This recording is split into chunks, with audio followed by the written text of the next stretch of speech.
Renato Gaúcho apresenta A Força do Amor. Era um momento bem triste que a gente estava passando. Meu marido tinha acabado de perder a avó.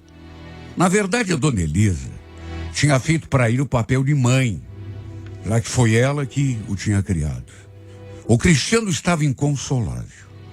Como os parentes dele moravam todos lá no interior, e tudo aconteceu de repente, precisamos viajar às pressas para lá para podermos nos despedir da avó do meu marido. Foi uma viagem tensa, quase 6 horas. Mesmo porque pegamos chuva no meio do caminho. Aliás, chegamos à cidade também com chuva. O mundo estava desabando em forma de água. Não vou negar, eu estava morrendo de medo.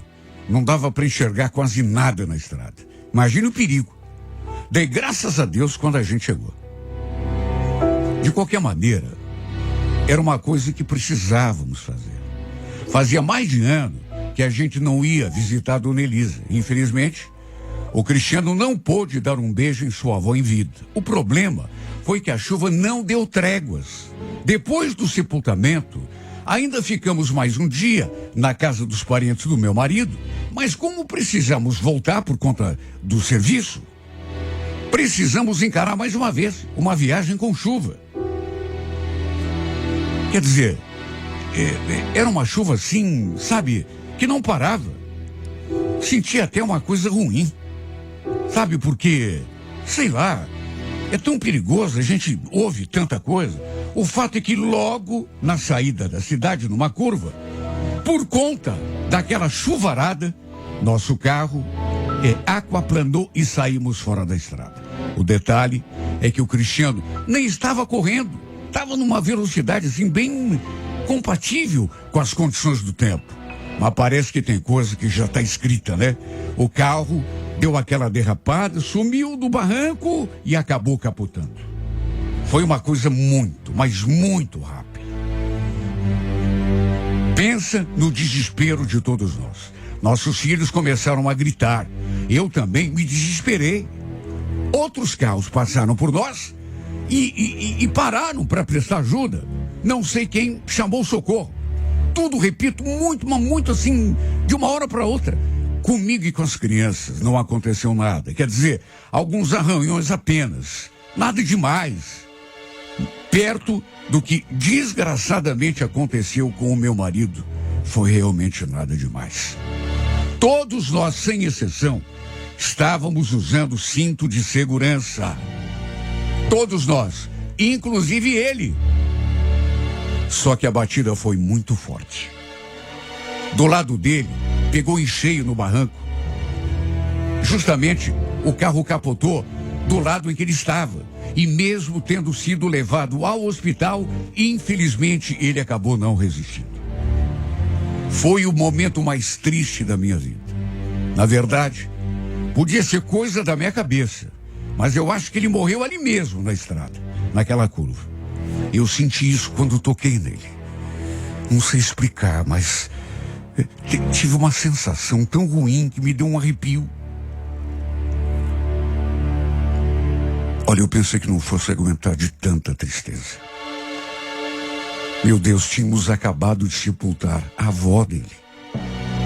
Até hoje não entendo como que aquilo foi acontecer. Todos os parentes ficaram chocados. Sobretudo pelas circunstâncias em que tudo se deu, imagina. Ninguém esperava. Ninguém estava preparado para mais uma notícia dramática. Tínhamos ido para sepultar a avó dele, atendendo a um desejo da sua família. Ele acabou sendo sepultado lá mesmo na cidade. Chorei até ficar seca por dentro. Sei que podia ter sido pior. Algo de ruim também podia ter acontecido com os nossos filhos. Agradeço a Deus por terem ficado bem. Mas não consegui aceitar a morte do meu marido. Depois que voltamos para casa, aqui em Curitiba, só Deus é que sabe como foi difícil tocar a minha vida. Era insuportável lembrar do que tinha acontecido. O pior é que eu não conseguia dormir. Bastava fechar os olhos e as cenas começavam a passar como um filme na tela da minha memória. E mesmo quando dormia, tinha pesadelos com o momento do acidente, despertava banhado em suor, como se tudo estivesse acontecendo de novo. Não fosse pelos meus filhos, que eu sabia precisavam de mim, acho que eu teria sucumbido de tanta falta que meu marido me fazia. Ele era o amor da minha vida. Pensei que não fosse conseguir seguir adiante sem ele. Fazia 9 anos que estávamos casados. Mas, contando com o tempo de namoro, eram 11 anos juntos. Nos conhecemos quando ele veio embora para Curitiba morar com um tio dele. Repito, toda a família dele era do interior. Sua mãe já tinha falecido. Isso aconteceu quando ele era bem novinho ainda. Foi a avó dele que o tinha criado. E a convite desse tio, ele resolveu vir tentar fazer sua vida aqui. Eu morava bem na rua onde esse tio dele morava. E foi desse modo que a gente se conheceu. E aos poucos fomos nos aproximando. Olha, eu nunca vou esquecer o dia quando trocamos o nosso primeiro beijo. Teve uma festa junina numa escola ali no bairro. E ele também estava presente. Como já tínhamos conversado, embora pouco, algumas vezes, ele se aproximou e puxou assunto.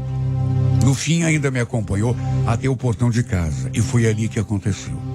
Um beijinho tímido, discreto, mas despertou tanta coisa boa.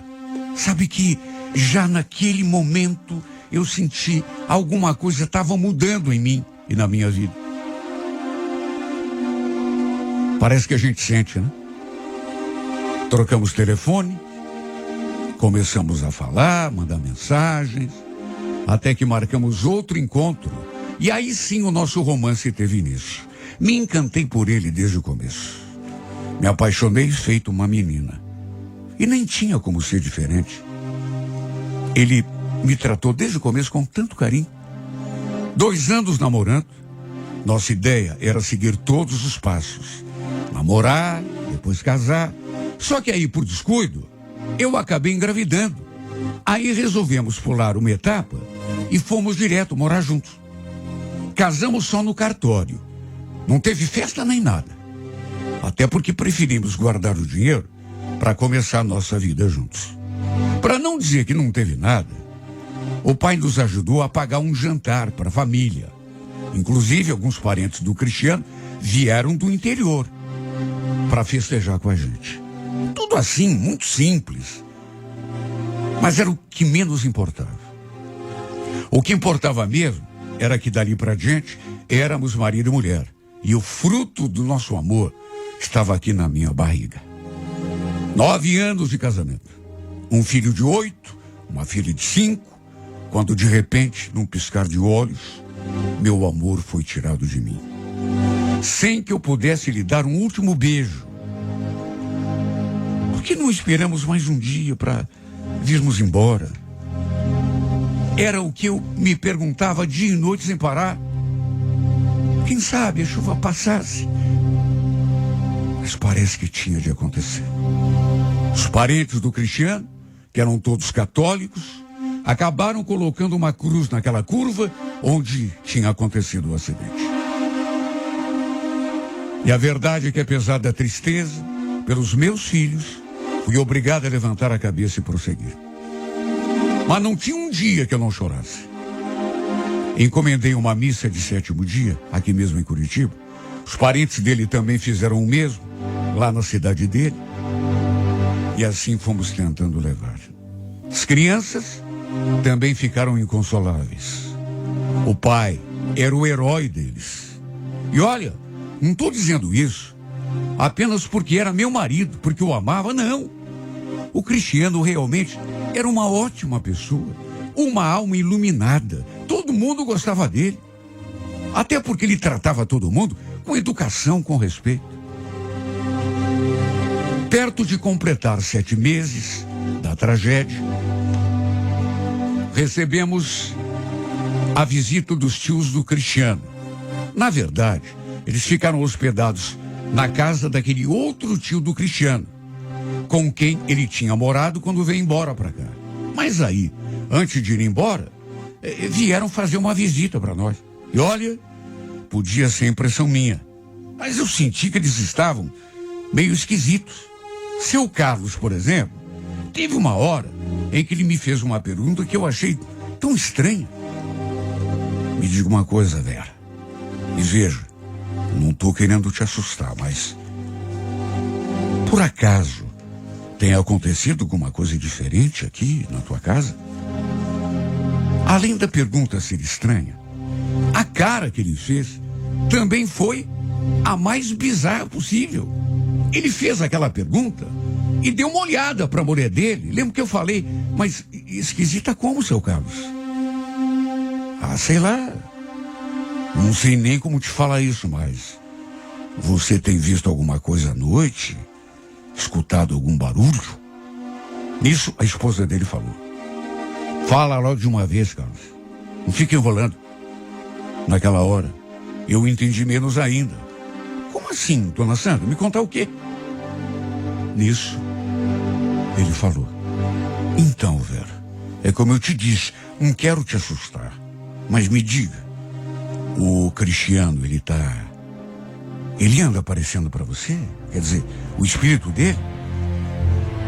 Olha, eu levei um susto naquela hora. Mas um susto. Como assim, seu Carlos? Claro que não. Ué, por que o senhor está perguntando isso? Eu falei aquilo e logo acrescentei que vivia sonhando com o Cristiano, tendo pesadelos com o momento do acidente. Agora, uma coisa é sonhar, outra... E foi então que ele, cheio de dedos, me contou algo que fez meu coração disparar. Então, filha, sabe o que é? Ele começou, mas aí hesitou. Voltou a olhar para a mulher e perguntou se devia mesmo me contar, se não era melhor esquecer. Mas aí a dona Sandra pediu que ele contasse de uma vez.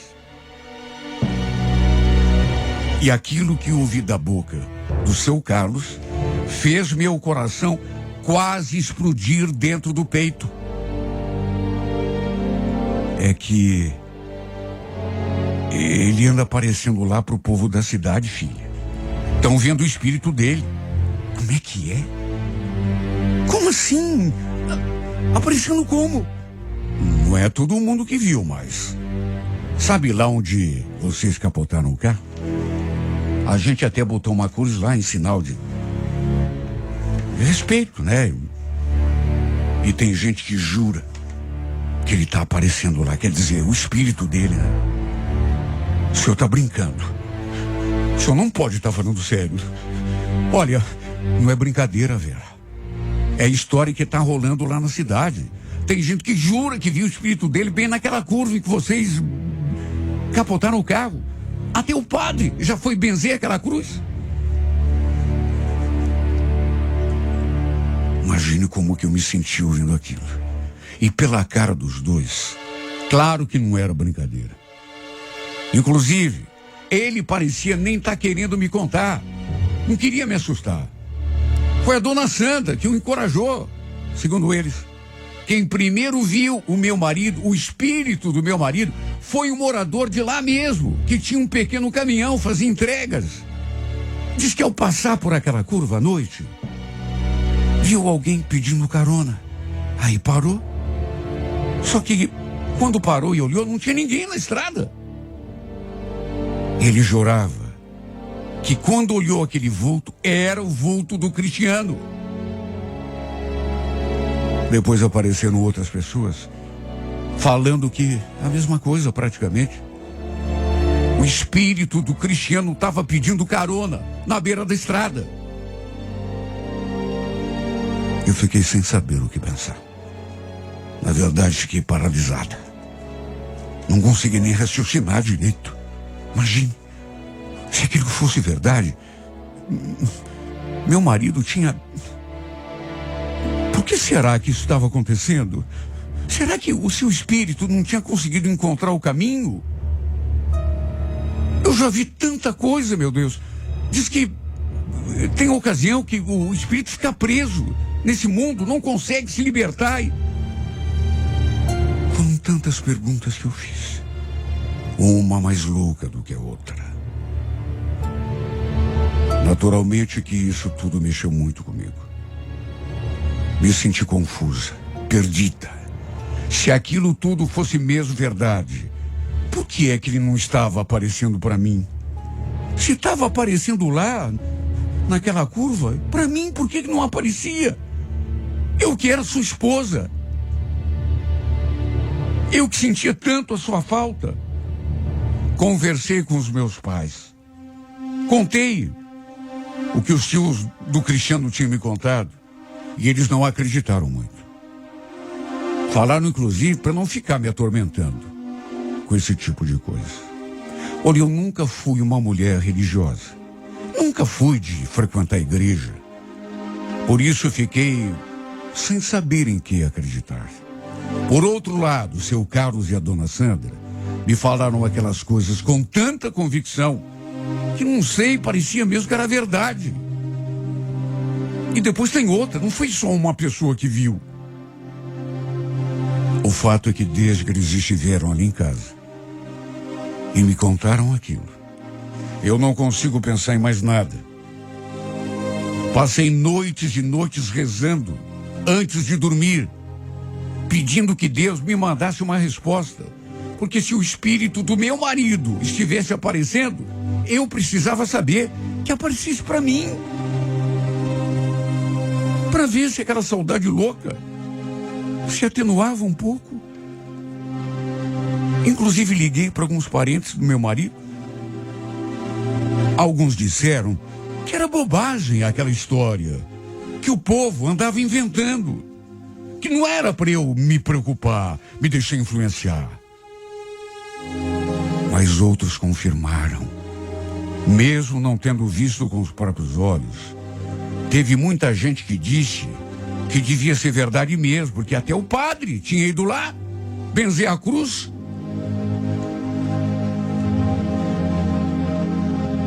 Olha, se fosse ou não verdade, isso mexeu tanto com a minha cabeça, que chegou uma hora e eu resolvi ir até lá.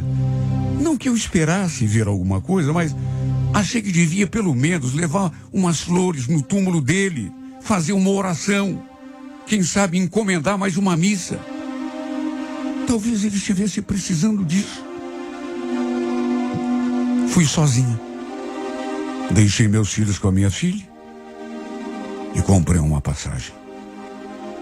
Naqueles últimos dias, por conta disso tudo, eu andava uma pilha de nervos.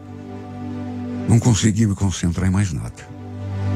E me senti ainda mais fora do ar quando conversei com alguns parentes do meu marido. Meu Deus, foi tanta coisa que me contaram. Fui até o cemitério, levei as flores, chorei um monte diante do túmulo. Porque apesar dos meses passados, eu ainda não tinha aceitado. A dor parecia só ter aumentado. Na verdade, acho que nunca iria conseguir me conformar. Pedi a alguns parentes que me levassem até o local onde tínhamos sofrido aquele acidente. Mas ninguém quis me levar. A resposta que eu ouvi 2 ou 3 vezes, de 2 ou 3 pessoas diferentes, foi a mesma. Eu tenho medo. Só se for de dia. Sabe, todo mundo com medo.